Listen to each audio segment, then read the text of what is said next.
Hello বন্ধুরা, আপনাদেরকে আরেকটা নতুন ভিডিওতে স্বাগত। আজকে আমি কথা বলবো আপনি বাড়িতে একটা লেবু গাছ লাগিয়ে সারা বছর কি করে লেবু খেতে পারবেন।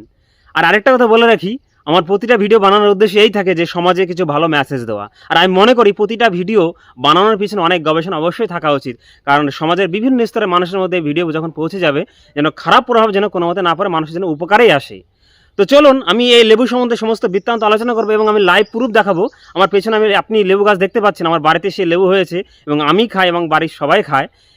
চলুন এই লেবুর বৃত্তান্ত আমি সমস্ত আলোচনা করছি। প্রথমত আসি, এতে লেবুতে তো ভিটামিন সির পাশাপাশি আয়রন, ক্যালসিয়াম, ম্যাগনেসিয়াম ভরপুর থাকে এবং এই ভিটামিন সি যদি আপনার দেহে কম হয় আপনার দাঁতের মাড়িতে রক্ত পড়তে পারে।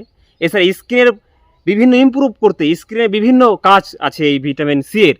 এছাড়া বিভিন্ন জয়েন্ট পেন বা ব্যথার ক্ষেত্রেও ভিটামিন সি এর গুরুত্বপূর্ণ ভূমিকা রয়েছে, যেহেতু ক্যালসিয়াম আছে।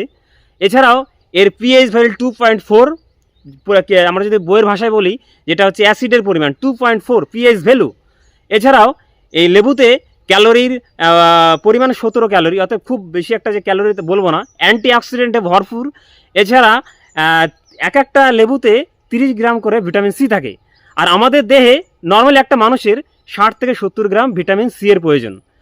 তো আরও এরপর আমি আসছি যে এছাড়াও এই ভিটামিন সি তো থাকে, তার পাশাপাশি লেবুতে থাকে ফ্লাভিনয়েড, যা হার্টের জন্য খুবই দরকারি। আর অ্যান্টিঅক্সিডেন্ট মানে বুঝতে পারছেন যে ইমিউনিটি বুস্ট পাওয়ার থাকে এই লেবুতে। এছাড়াও আপনি লেবুর জল অর্থাৎ লেবু পানি যদি আপনি খেয়ে, অনেকে ওয়েট লসের জন্য এই লেবু পানি খেয়ে থাকেন। আমি নিজে ব্যক্তিগত আমার ওয়েট কমানোর জন্য আমি 12 কিলো ওয়েট কমিয়েছি। এই ক্ষেত্রে এই ভূমিকা আছে এই লেবু রস। তাছাড়া আরও অন্য প্রসেস আমি ইউজ করেছিলাম, কোনো এক্সারসাইজ নোক কিছু, ঘরে বসে। তো চলুন আপনাদেরকে আমি এখন দেখাবো যে লাইভ প্রুফ আমার বাড়িতে যে লেবু চাষ হয়েছে 12 মাসি লেবু, যেটা আপনি একটা গাছ লাগালে সারা বছর আপনি লেবু খেতে পারবেন। এই লেবুর ব্রিডটার নাম হলো চায়না 3 ব্রিড। আপনি কোথায় পাবেন এবং কিভাবে চাষ হয় আমি সমস্ত বৃত্তান্ত এই ভিডিওতে দেখাবো, আমার সঙ্গে দেখতে থাকুন। আপনারা যদি এই লেবু চাষ করতে চান বা লেবু গাছ যদি বাড়িতে খাওয়ার জন্য করতে চান, তাহলে নার্সারিতে গিয়ে বলবেন চায়না 3 ব্রিড লেবুর কথা বলবেন, পেয়ে যাবেন। আর যদি না পান, যেমন আমি এই লেবুগুলো অর্ডার করেছিলাম কৃষ্ণনগর এক নার্সারির থেকে। আর যদি আপনারা যদি না পান, সেক্ষেত্রে আমাকে কমেন্ট বক্সে কমেন্ট করুন, আমি ওনার বা ওই লোকটার আমি কন্ট্যাক্ট নাম্বার আপনাদেরকে দিয়ে দেবো। তো এই যে আপনারা যে লেবু গাছগুলো দেখতে পাচ্ছেন, এই লেবু গাছগুলোর বয়স 1 বছর 3 মাস। 8 মাসের পর থেকে লেবু ধরা শুরু হয়ে গেছিলো।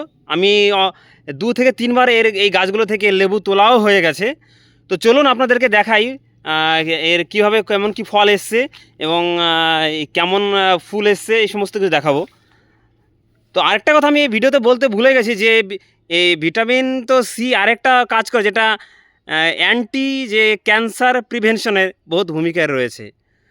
তো আপনারা দেখতে পাচ্ছেন এই যে লেবুগুলো দেখতে পাচ্ছেন, এই লেবুগুলো কাঁচা, অতএব এখনও ছোট ছোট, মানে আরও অনেক বড় পাকলে।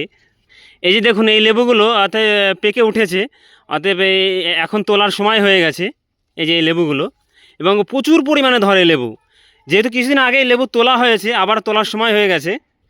এক একটা আপেলের মতো সাইজ, এইগুলো সব পেকে গেছে, অতএব তোলা যাবে এখন। আর এইগুলো দেখুন সবে ছোট ছোট সাইজ, এগুলো বড় হচ্ছে। এরকমও অনেক লেবু আছে। তাহলে আপনারা দেখলেন কিছু পেকে উঠেছে, কিছু বড় হচ্ছে। আবার দেখুন এই ফুলের পরিমাণ দেখুন কীরকম ফুল এসছে, একদম পুরো ভরে উঠেছে ফুলে। এক একটা থোকা থেকে 20 থেকে 30টা লেবু পাবেন। দেখুন ফুলগুলো কেমন এসছে, প্রতিটা গাছে ফুলে ভরে গেছে, প্রতিটা গাছে। এই দেখুন এই লেবুগুলো এখন আবার বড় হচ্ছে, অতএব এইগুলো ফুলগুলো ঝরে যাবে, এখন ধীরে ধীরে ফলে পরিণত হবে। তো এই ভিডিওটা যদি ভালো লেগে থাকে অবশ্যই লাইক, শেয়ার এবং সাবস্ক্রাইব করে দেবে এবং সমাজের বিভিন্ন মানুষের মধ্যে পৌঁছে দিন। আপনারও আশা করি কিছু আপনাদেরকে উপকার করতে পারলাম এবং আরও সবাইকে আরও যাতে উপকৃত হতে পারে সবাই, সেই ব্যবস্থা করে দেবেন। অনেক ধন্যবাদ।